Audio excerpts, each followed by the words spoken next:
Di episode sebelumnya, Hurrem diserahkan manisan beracun untuk menentukan siapa yang akan keluar hidup-hidup. Dan nampak Hurrem merasa berat kalau akan memberikan manisan itu kepada Leo. Leo pun mengambil manisan itu dari tangan Hurrem sambil mengatakan ia sangat mencintai Hurrem. Lalu Leo pun memakan manisan itu. Tangisan Hurrem semakin menjadi melihat orang yang ia cintai tidak akan lama lagi akan mati di tangannya. Kita beralih kepada sang raja yang masih ditawan oleh Sadika. Sadika mengatakan ia akan membalas dendamnya atas meninggalnya suaminya. Mendengar ucapan itu, Sulaiman langsung menjungkirbalikkan Sadika ke hadapannya dan menanyakan siapa sebenarnya wanita itu. Mendengar kerusuhan di luar, Ibrahim segera datang melihat raja. Namun raja marah kepada Ibrahim.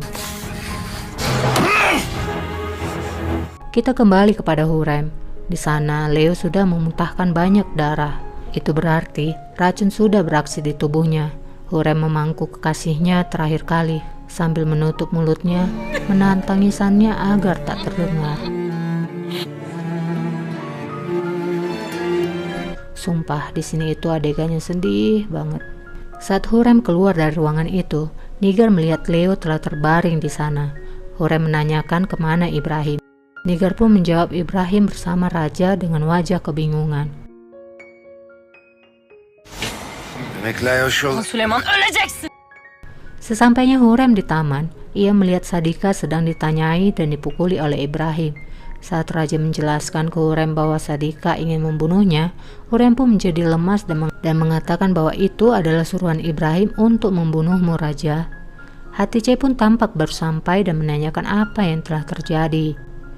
Saat mereka kembali ke ruangan, di sana Hurrem kembali mengingat Leo, membuatnya mengatakan bahwa tempat itu adalah sarang kejahatan. Hatice yang mendengarnya pun mempertanyakan maksud dari perkataan Hurrem. Hurrem menjawab bahwa tempat itu adalah sarang tempat pembunuhan, di mana banyak musuh di sana. Mendengarkan Hurrem yang berkata seperti itu dan Sulaiman yang tidak tahu apa yang telah dialami istrinya, ia memaklumi ketakutan Hurrem akibat kehamilannya. Raja pun memerintahkan Ibrahim untuk mempertanyakan Matrakci tentang wanita itu. Di dalam penjara bawah tanah, Ibrahim terus memukuli Sadika dan bertanya siapa dia. Di sana ada raja juga yang mendengarkan mereka dari balik pintu. Sadika pun mengatakan bahwa ia adalah istri dari pria yang mereka bunuh karena mengejar Raja Louis waktu di Hungaria. Jadi Raja Louis memintanya untuk membalaskan dendam.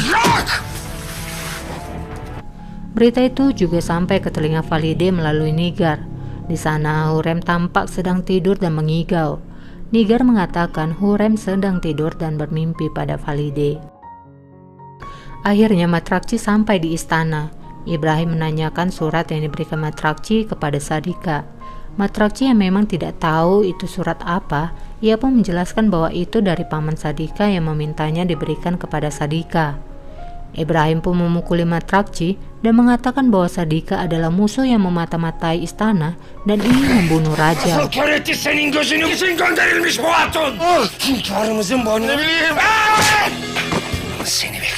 Setelah dipukuli oleh Ibrahim, Matrakci pun masuk ke ruangan raja. Matrakci memohon maaf dan mengatakan ia pantas dihukum mati. Raja pun mengatakan bahwa Ibrahimlah yang akan memberikan hukuman kepadanya. Di malam hari, Ibrahim membawa Matrakci ke istananya dan mengatakan kepada Matrakci bahwa Sadika berada di dalam penjara bawah tanah. Kamu bisa membunuhnya. Matrakci yang memang sangat mencintai Sadika menjawab, ia tidak akan sanggup memukulinya dengan tangannya. Ibrahim lalu mengatakan, kau harus sanggup entah bagaimana caranya. Matrakci pun masuk ke dalam dan melihat Sadika yang terduduk lemas. Ia sangat tidak sanggup kalau harus menyakiti orang yang ia cintai. Ia pun mengatakan mengapa ia melakukan itu kepadanya, menjadikannya kaki tangan pengkhianat. Sadika atau Victoria pun menjawab ia tidak ingin melukai Matrakci. Matrakci pun menjawab, ia akan membebaskannya saat waktunya yang tepat. Mendengar ucapan Matrakci, Victoria menjadi senang. Hurrem yang sedang tertidur melihat Leo yang ada di hadapannya. Ia menjerit lalu terbangun dari mimpinya. Kemudian Sulaiman pun memeluknya.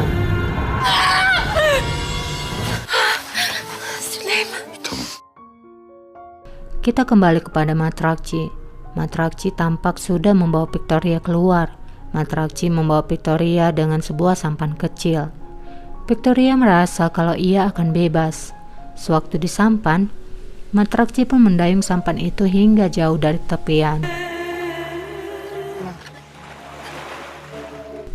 Victoria mengatakan bahwa Matrakci sangat baik kepadanya, berbeda dengan orang-orang di istana. Matrakci pun menghentikan kayuhannya, dan saat itu Victoria menyadari bahwa Matrakci bukan membebaskannya, sebaliknya memilih membunuhnya.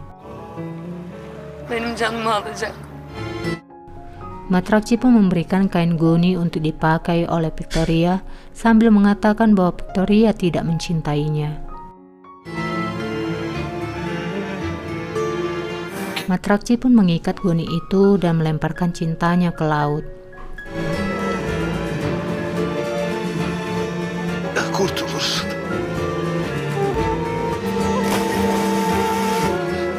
Allah. Sumpah ya, episode ini tuh ngurus air mata banget. Kebayang gak sih kalian diminta untuk membunuh orang yang kalian cintai? Sumpah episode ini nyesek banget.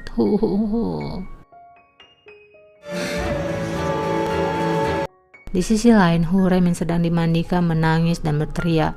Kemudian Nigar datang menghampirinya. Hurrem marah kepada Nigar dan menamparnya karena Nigar telah berkhianat kepadanya atas kematian Leo.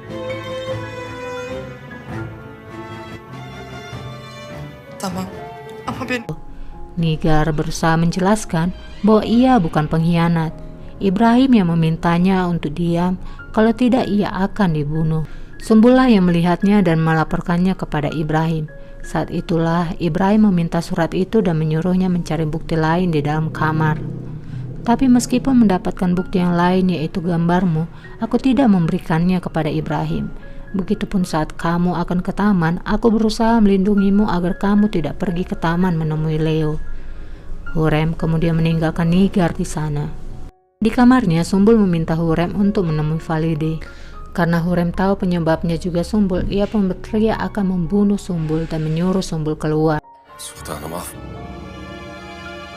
Ibrahim menemui Raja dan mengatakan ia punya kabar baik, yaitu musuh pertama sudah mati.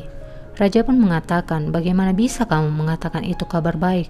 Dia hampir membunuhku. Aku menggantungkan hidupku padamu, tapi aku tidak bisa mengandalkanmu. Mendengar reaksi Raja, Ibrahim mengatakan bahwa ia sanggup memberikan segalanya, bahkan mati saat ini juga, dan jangan meragukan pengabdiannya. Nigar masih terus memohon kepada Hurrem. Nigar menunjukkan bahwa kotak yang berisi gambar itu tidak ia berikan kepada Ibrahim. Hurrem pun melihat bukti itu, tapi ia masih diam. Nigar mengatakan lagi saat ia disuap oleh Maidevran untuk mengkhianatinya, ia tidak menerimanya. Ia rela mati demi Hurrem. Tapi Hurrem hanya mengatakan bahwa Raja telah menunggunya di luar. Nigar pun memohon sambil berlutut untuk dimaafkan. Tapi Hurrem tidak ingin memaafkan Nigar dan meninggalkannya. Kasihan ya Nigar. Sesampainya Hurrem di taman, ternyata Raja memberikan hadiah kuda kepada Hurrem.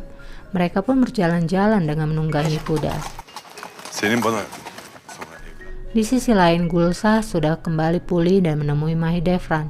Ia meminta pengampunan kepada Mahidevran, tapi Mahidevran hanya mengatakan bahwa ia akan segera dieksekusi, lalu meninggalkannya. Hurrem menemui Valide dan ia menceritakan bahwa ia diberikan kuda sebagai hadiah dari Raja.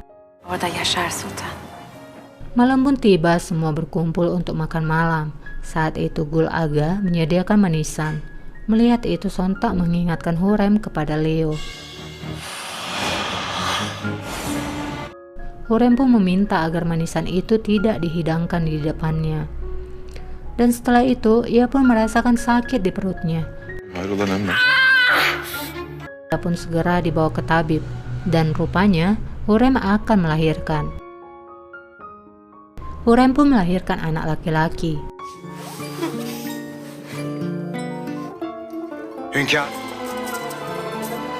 Sulaiman pun memberikan nama kakeknya kepada anaknya, yaitu Bayazis.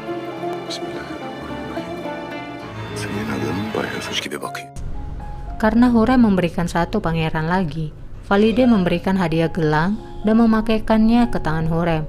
Hurem pun sangat bahagia dan mengucapkan terima kasih kepada Valide.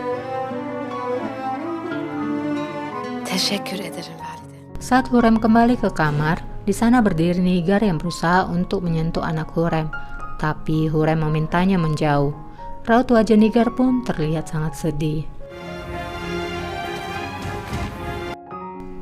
Acara lempar koin pun dimulai. Mereka bersukacita atas kelahiran sang pangeran dan berkat uang koin yang mereka terima. Begitupun dengan Hatice, ia juga mendapatkan anugerah hamil kembali.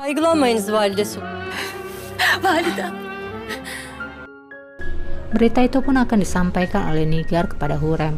Hurem yang tak ingin melihat wajah Nigar memintanya pergi dari kamarnya. Tapi Nigar mengatakan ingin menyampaikan berita bahwa Hatice telah hamil. Hurem yang mendengarnya pun menjadi bahagia dan tersenyum.